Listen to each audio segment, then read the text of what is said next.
You should watch this review before watching before. Let's talk about it now.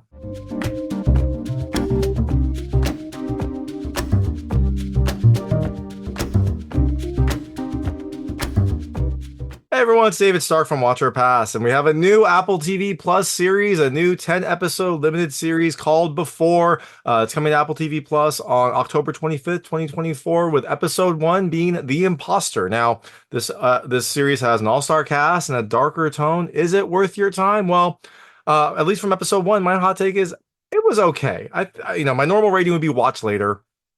It's a decent first episode. It lays some interesting groundwork. It has a nice dark tone, some unsettling aspects, and it has a pretty good cast. But there were some things I didn't love about it. I thought that the effects were fairly poor. It had some bad writing and some strange emotional freakouts. So there's enough here.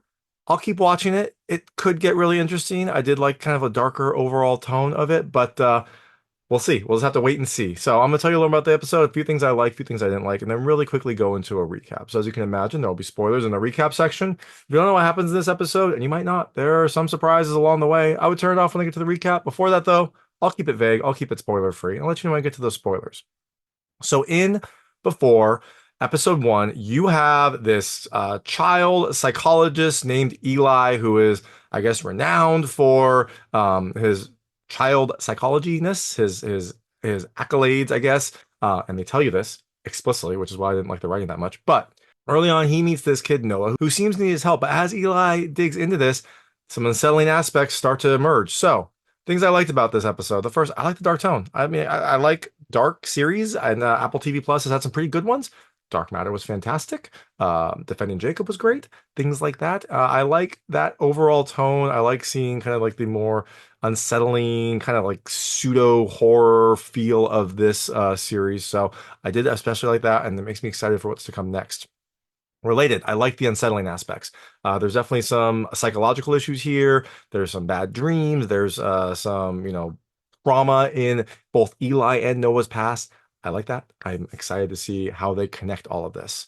The third thing I did like the mix of supernatural and normal. I mean, this feels like a much more grounded series than like some of the supernatural series that you might watch, but it does have what seem to be some supernatural elements. Now, I don't know if that's just going to be like part of someone's psyche or if there are actual supernatural elements in here, but it does have a nice little mix. And the last thing I like the mystery. I like, it leaves a lot of questions. It kind of lays enough groundwork here to make me kind of excited to see what happens next. So, all that being said, I said it was just an okay episode. Things I didn't like about this episode. The first, it has poor effects. There is some sort of water theme, like a dark shadow water theme that just doesn't look good. Maybe it was the preview content, but I think that's how it's supposed to look. It doesn't look good. It looks kind of like superimposed. It doesn't look that unsettling. I think they could have done it again. And then there's like a tentacle at some point that comes up that also looks very bad. Second thing I didn't love, bad writing. There are some lines, some writing that seems fairly cringy. Some of this could also be bad delivery. The delivery is not sharp. It is okay. Surprisingly, Billy Crystal's delivery isn't great, but whatever. He's a legend. So, but there are also just some lines that are just like so obvious, and I hate when they do that. Like they could have rewritten it and made it a little bit more subtle. And I think I would have enjoyed that a lot more. And the last thing I didn't love, I'll call it emotional freakouts. There is a supposed to be emotional scene in this where someone just kind of like has a breakdown. It feels very forced. It feels like it came out of nowhere, and so again, it didn't have the emotional impact, I think, because it just kind of felt like it came out of thin air. So all that being said, look, I will keep watching this series. I'm excited and curious to see where it goes. So I will keep watching this. The series is Before season 1, episode 1. Episode 1 and 2 drop on October 25th, 2024. So I will review episode 2 briefly. I wanted to do this before I watched episode 2, just so I wouldn't know what was going to happen.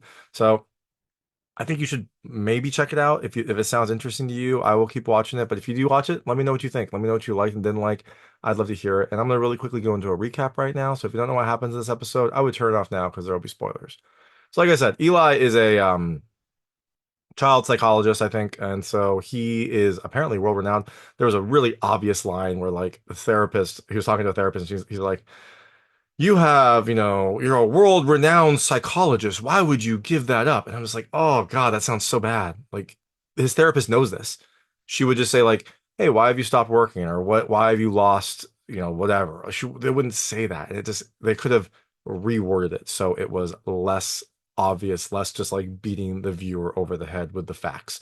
Anyways, Eli is a world-renowned psychologist, and he has been having nightmares, though. He's having trouble sleeping. He has lost his love of his work. A lot of that seems to stem from his wife's suicide. She apparently killed herself and in his bathtub in his house. So that has led to some trauma.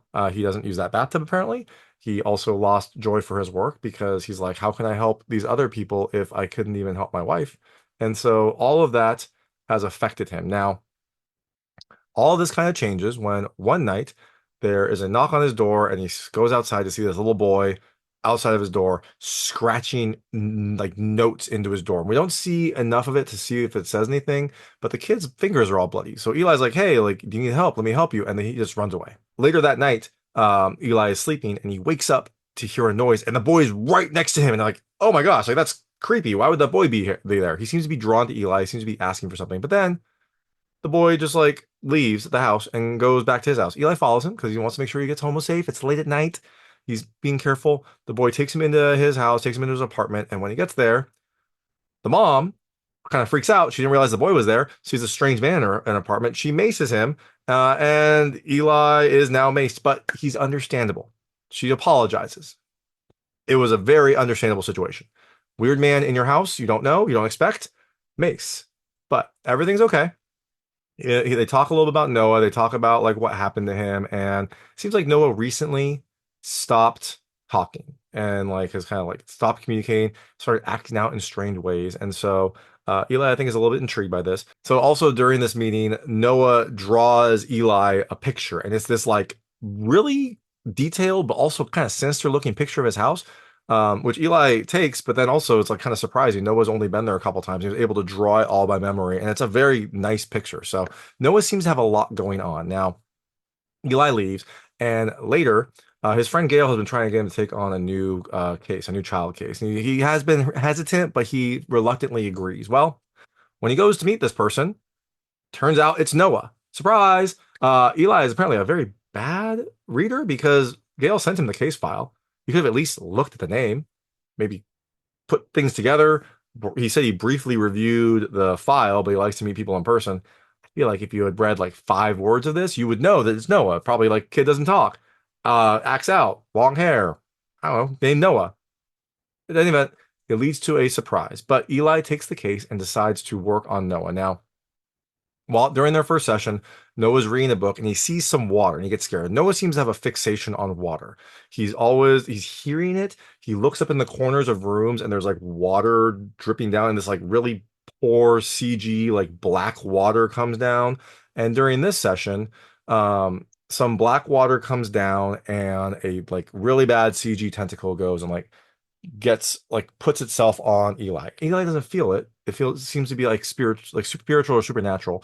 But Noah sees it, and Noah tries to hit it off of Eli. Now, unfortunately, when Noah's trying to hit it off Eli, he hits Eli, and then he starts freaking out. Noah starts freaking out, and Eli stops him. But during Noah's freak out, he kind of speaks in tongues. Luckily, Eli is a professional and he's recording all of this. After Noah calms down, Eli is kind of reflecting on all this. And it seems like, his wife's suicide. He keeps having horrible dreams about his wife. There's some sort of recurring dream where he's like jumping into this empty swimming pool. And it seems like before he'd been jumping and now he had a dream where like he heard his wife behind him. He turned around and she pushed him into this empty swimming pool. So it seems like that's weighing down on him. This like case with Noah's weighing down on him. And he just kind of like has this emotional freak out where he just like breaks a bunch of stuff in his house, which is weird. It's very weird. He didn't seem like like a hot-headed person. He seemed very calm and rational, and he just like breaks plates. He like takes a Keurig or espresso machine and like throws it on the ground and smashes it. It was this supposed to be emotional scene. It fell flat for me. Anyways, eventually Eli decides to get back to work, and so he's listening to this recording that he has of their session where Noah started speaking in tongues, and he starts trying to track this down. He goes to a friend. His friend's like, yeah, you need a linguist or some sort of AI tool. I don't know what that is. So he uses an AI tool and finds out that what Noah was speaking was in 17th century Dutch. Not a common language, and not a common language for a 8-year-old boy to know. And when it translates to "I'm scared, save me, please save me," which was interesting because he was speaking this, but he was looking straight up. He wasn't looking at Eli. You would think if he was speaking it, he would look to Eli. So I don't know why he was looking up. I'm not sure if that was a religious thing. I don't know if that was a kind of like seizure kind of thing, but that is kind of like the universe of information we have about this kid. We also find out that he is not just slashing out at Eli. At school, he sees the dark water thing again. A tentacle comes and like grabs one of the children there, and Noah tries to save him in the worst possible way. He grabs a pencil and stabs at the tentacle while the tentacle is not there, or maybe it dematerialized really quickly, and he accidentally stabs the kid. So not good for him. After this, he kind of freaks out, passes out, goes into a seizure. So now that Eli has translated this, realizes that he's speaking 17th century Dutch, Eli goes to find Noah, finds out he's in the hospital, goes to the hospital. When he gets there, Noah is hiding under the bed, and Eli goes um, under the bed and tells him in 17th century Dutch, "It's okay, I will help you." So nice thing there. Like Eli, figured out 17th century Dutch, told him in Dutch, and the kid Noah seems to understand this and seems to like start trusting him. And when they're talking, he asks Noah like what he's so afraid of, and Noah gives him a picture, and it's a picture of a log cabin. And this is a log cabin that Eli has a picture of in his house. So it seems like they are connected in a lot of ways. They have a lot of connections, like the log cabin, the fact that Noah drew his house from memory. I mean, I'm not sure if that's something that Noah has seen before, and that's how he was able to draw it from memory, or if Noah just was like afraid of there. They both have a water fixation because Noah's afraid of water. Eli has a fear of water. His wife killed herself in his bathtub. So there's like a water motif that causes him to be concerned. He doesn't go in that bathtub.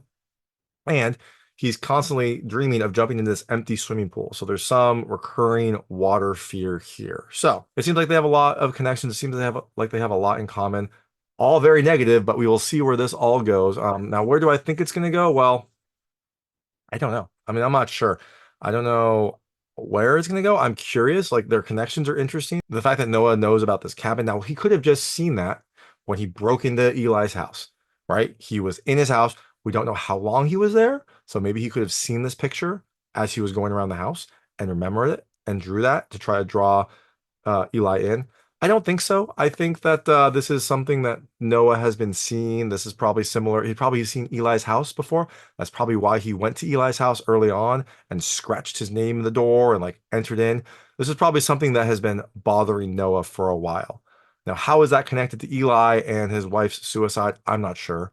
We will find out. But maybe whoever's tormenting his wife or tormented his wife, drove her to suicide, is now tormenting Noah. Maybe that is part of this connection. Maybe that entity is now torturing Noah, pulling him to that house, pulling him to this cabin. Maybe all of that is connected. So that's just kind of my guess, but I guess we'll find out as this series continues. It's a 10 episode series, but that is before it comes to Apple TV Plus on October 25th, 2024. Episodes 1 and 2 drop that day. So you can see 2 episodes, get a little bit of a feel for this and see if you want to keep going. I will probably keep going because I'm curious. So come along this journey with me. And if you do watch it, let me know what you think. Let me know what you liked and didn't like. I'd love to hear it. And thanks so much for watching. If you like this review, please like and subscribe to this channel. It helps me out a lot. Make sure all my new content goes straight to you. Thank you.